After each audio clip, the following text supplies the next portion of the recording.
So today we'll talk about narcissists with Sarah, and that's what you pretty much specialize in, isn't it? Yep. So Okay, narcissistic abuse recovery.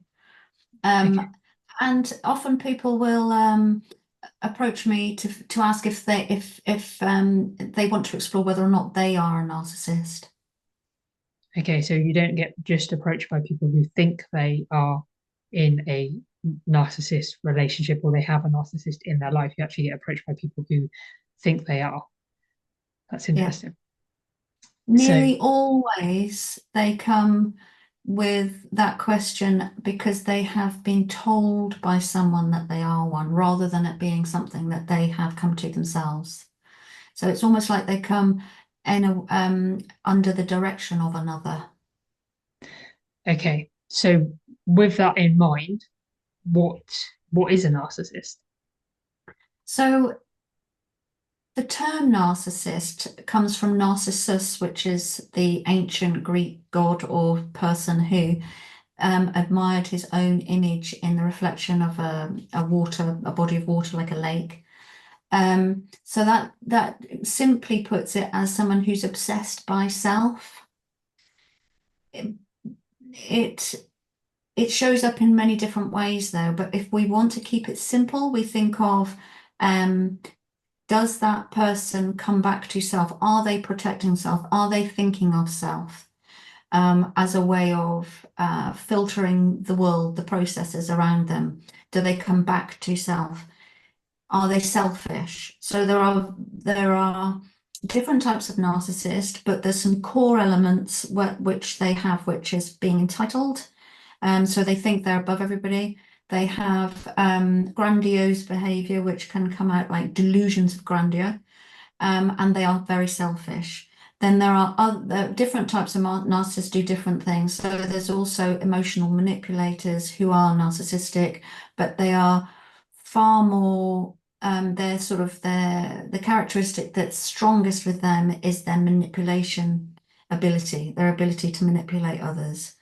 Um, and then there's so the main categories is a malignant one.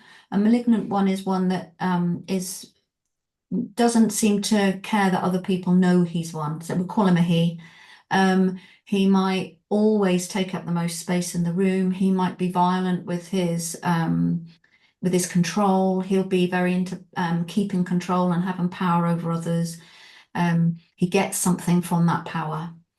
Um, then we have the covert narcissist, who's somebody who will present to the outside world as very empathic or compassionate and wants to help others, like in the community. But at home, they are very mean or cruel to those they live with, or disrespectful to those they live with, and show no empathy at home. And then there's the vulnerable narcissist, and they show up by always being a victim. So on the surface with those people, you can really get into like feeling sorry for them. Poor them. Wow, look what's going on in their lives that keeps going wrong. And then that re can reel somebody in who's got empathy into helping them, rescuing them. What can I do to rescue them? And then, whoa, you're in there and you're with somebody that actually get something from always being that vulnerable in a vulnerable victim state of mind. And sadly, that's still all about them. Okay, okay. So if you were like, so from the outside looking in, it would be more likely easy to see than being in that. So, like for Yeah. example, if you're in it, how would you come to the realization that you're in it? This is, you're absolutely right. Being in it is hard. It's hard for people to see it. So what we say about that is that it's hard to be objective in your own life. And that's why it's helpful to listen to people who love and care about you if they've spotted that this is there's a power imbalance in your relationship. Um, so how we might know we're in that relationship is if we feel that we're working really hard in that relationship. It shows up as often where we reduce our needs in order to prioritize the narcissist's needs, because the narcissist has always got a bigger problem, a bigger need that needs help or support. And we might make a lot of space for them in our own lives, like change things in order to make things work. So we adapt ourselves a lot to be with a narcissist. That's how it normally is. We may find that it's really it's a complicated relationship. It's a difficult relationship. Things don't go as smoothly as you'd like them to be to go. You might think, wow, I struggle to say this to this person. I wonder why. You know, they don't listen to boundaries, so you can't keep a boundary very easily with a narcissist. So even when doing the recovery work, you'll find that, and that's where we learn about boundaries and how important they are. You'll find that if you present a boundary to a narcissist, you'll get an extreme reaction. You'll either get somebody turn around and walk away and never come back, or they'll get very, very defensive and angry with you. So you can't comfortably put boundaries in order to protect yourself.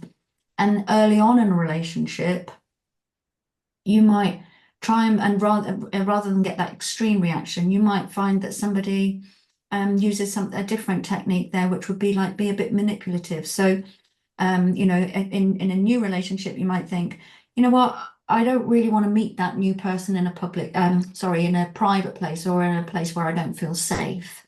So I try and push this meeting to somewhere else, and you'll find that that's not straightforward. There'll be something wrong with the alternative that you've presented, and it'll be done in a subtle way so that you don't really see it happening. And all of a sudden you are meeting that person in a place that you didn't really want to. So it's hard to maintain your boundaries.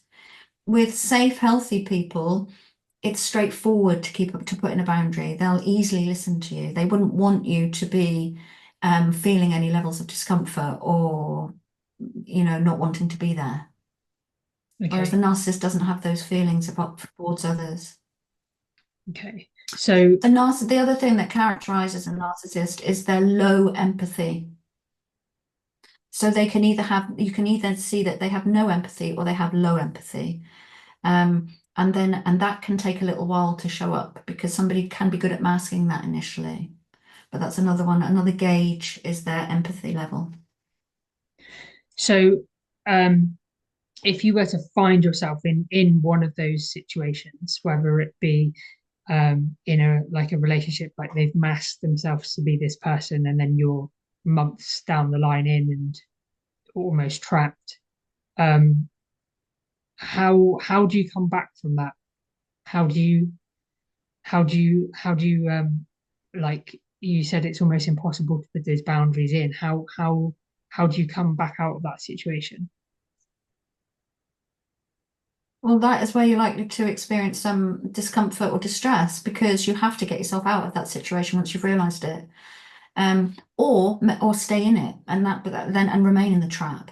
So the work is actually done earlier on. So yes, if you're saying somebody has reached that realization when they're in that relationship, how committed are they to that person at that point? Like, what level of attachment is there? Because the work around recovery and meeting new people is really learning how to pace the beginning of a relationship in order to give you chance to get to know that person properly, but also chance to practice boundaries and maintaining them. And Okay. so therefore you're managing your attachment level. If you find that you've experienced narcissistic relationships and then all of a sudden, oh my God, here you are again, and you're already attached in some way. So normally we find these relationships go really fast at the beginning. They'll be really intense. It'll feel like you may have been put on a pedestal by the person. They're projecting who they want you to be onto you. And that can be a real thrill at the beginning, you know, that somebody thinks about you all the time, wants to listen to your music, the same music as you know, or enjoy the same things as you, start wanting to do the same hobbies as you have. The problem is that's the sort of the heady part of the relationship. And then what a narcissist will normally do is race towards some form of commitment and attachment. So that might look like, let's move in together. It's going to make so much difference if we move in together. We're going to have more money to spend. We can have more holidays. We'll make it fantastic.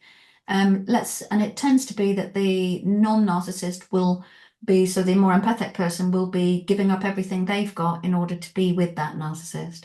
So there's a lot of life change you have to go through, and you get through to that point, and then you're suddenly living with somebody, and the mask is coming off, and you're seeing who they really are, and now you're trapped. And Yeah, because then that's when, by yeah, that point you've given up you for them, and then they've got you. that's Okay. it. Yeah. Yeah. So that's why I say there'll be some discomfort and distress, because now you've got to get yourself out of that situation or remain in it. Yeah. Um, but uh, yeah, so it can come with there's normally when that commitment comes, that could be by having a child with that person, suddenly somebody's pregnant by one. um, then or you're living together, or there's a wedding that you've gotten married to that person. That's when their true self comes out. So you don't see too much of that narcissistic behavior until you're securely, what looks like securely attached, and Okay. then it all comes out, and it often happens.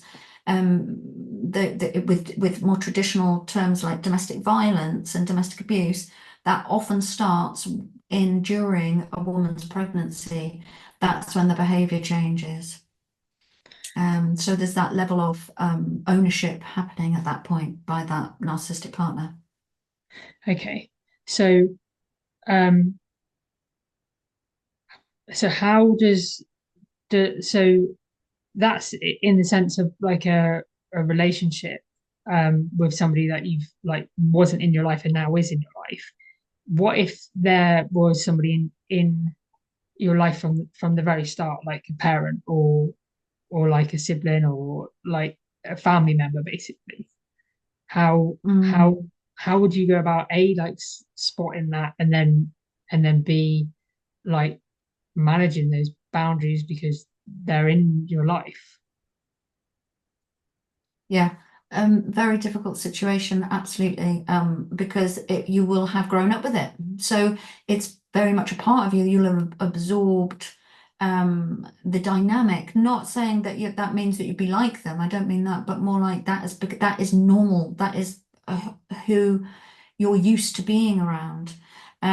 So people don't tend to, they start to realize the dynamic and what might be happening to them, or what might have happened to them at a certain stage in life. So say, I'm just saying, like, it could be, I've had clients who've come in their 40s or their 50s and realized they've got a narcissistic parent. And what they'll say, I mean, it can also happen a lot earlier, like when somebody's in their 20s. Um, and it can show up often. So it's often really that I've heard of. I work with people who've got a narcissistic mother, and what they'll find is there's a high level of neglect. Um, so that's when they can really see early on, and then they might find out they might realize that in that by the time they're in their 20s, that was not that, as soon as they see other people's families and realize that wasn't right. So the some people do very extreme boundaries, or I should say they're extreme because they cut people off, so the no contact boundary. That's how a lot of people manage difficult relationships within a family.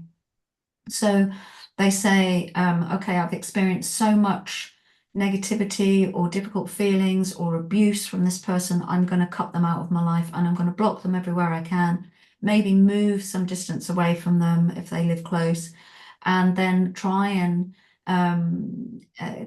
get on with their life without them. And that's a lot for somebody to go through, because they're basically making themselves, it can be as extreme as a whole family. They'll just disconnect from a whole family. So it's a very, they have to be very resilient to do that and brave to do that. Um, that's the sort of most extreme boundary. There are other boundaries, so if this was a sibling relationship, you might look at ways to just limit the contact. So you might look at modified contact. which is what we talk about is not feeding the supply of a narcissist. So we keep things short. We keep, if you have to engage with them, you keep the text short. You don't give too much information. You try to give very little emotion. There's no point in taking one on in the way of conflict. Um, it's not that you might get some shift, but it doesn't hold. So you might think, wow, I did really well there. I managed to voice how I felt, and and that I've had a good response. But you'll find that that doesn't normally hold. So the behavior will go back to where it was. So there might be some shift, and then they'll go back. So it's going to be, and then if managing parenting with a narcissist is very difficult. There's often a complete oppositional parenting style, like a core beliefs that are completely different, which is really, really distressing, because you're recognizing that you have to share your child with somebody. They are responsible to keep them safe when you're not together, and you're realizing that that person may not have the ability, the awareness, the capability of even having the empathy of keeping the child safe. So it's really, really difficult.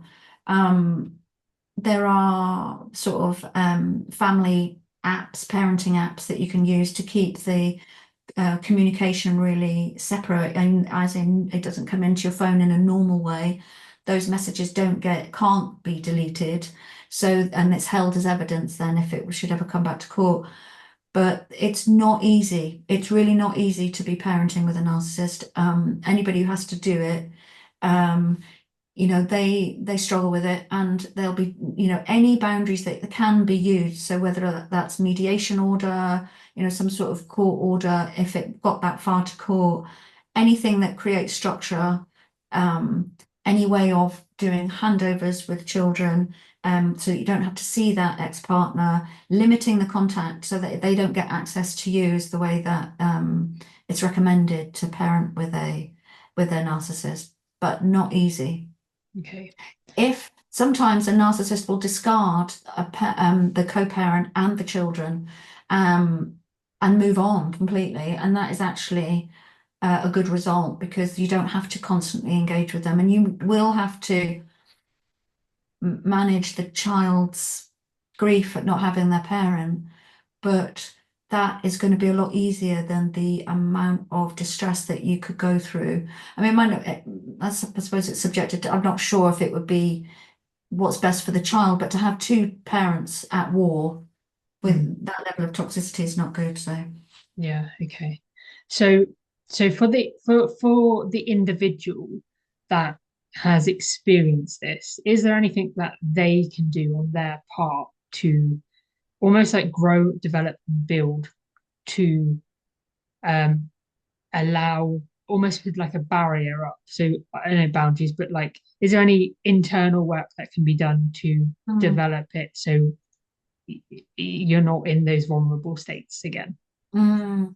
So I think what's really helpful in this is all things that create resilience. So that could be, for some people, it might be getting more physically fit.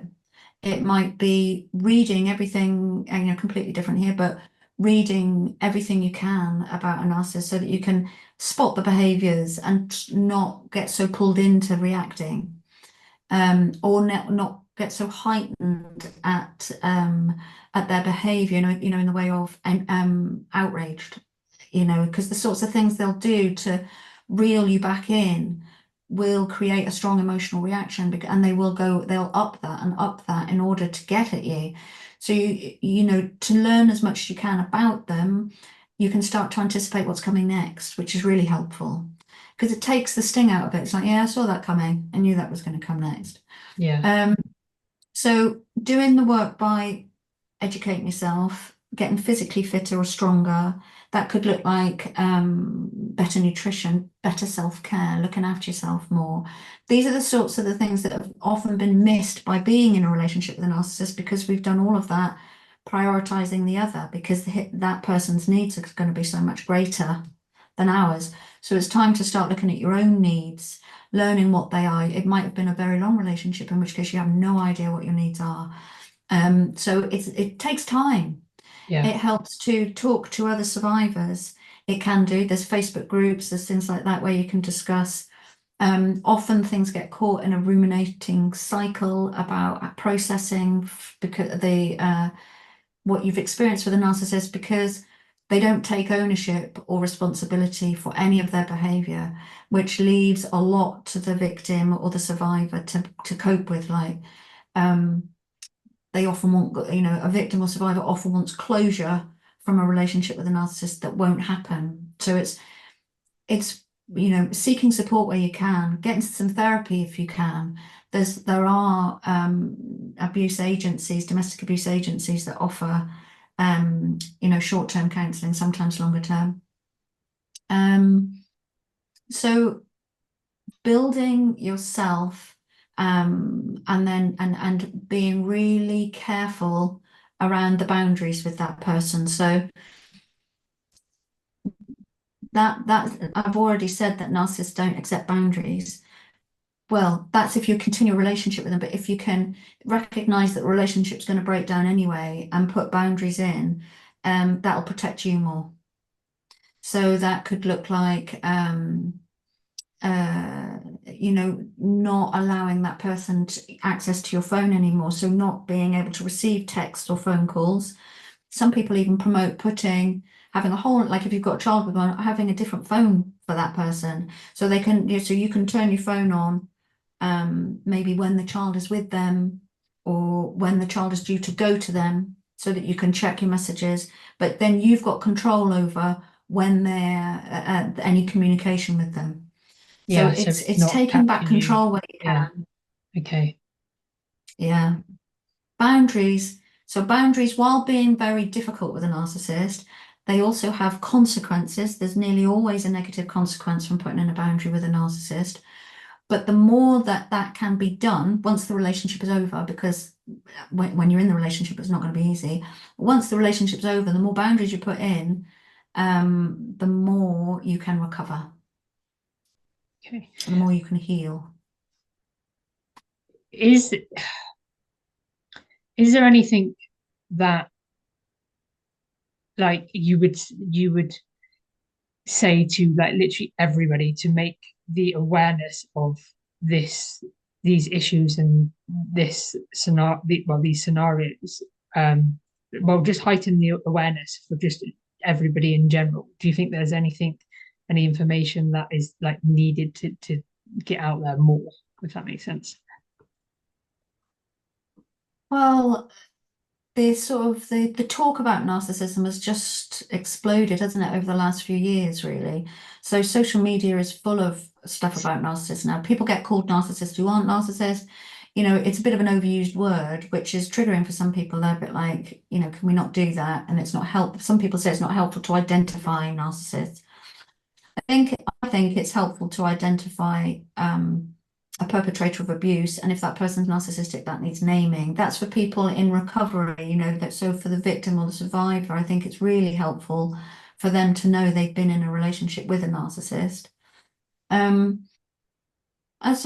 guess it's hard to say that one, because on one hand, like I say, it's all being used, that the term is so overused. So I guess maybe making sure that that is more carefully used, but how we would monitor that, I don't know. So saving it for more serious cases of narcissists. Because the other part to this that I haven't mentioned is there are people with narcissistic traits, or what we might call narcissistic wounding, and they are different from people with narcissistic personality disorder. So you will see those traits come out more when they're under stress, but they come back to being more like a normal person the rest of the time. So we have to be careful, you see, because the term narcissistic personality disorder suggests that there's no changing. That person will be set, that they have that for the rest of their life, and there won't be anything you can do about it. Mhm. And they even, you know, even there have been studies on whether a narcissist can develop empathy. And it's very rare to find any cases where they can. I did find one where somebody had gone to therapy for 5 years in order to develop more empathy. And he suggested that it was marginally better, that he felt that he could consider other people's needs.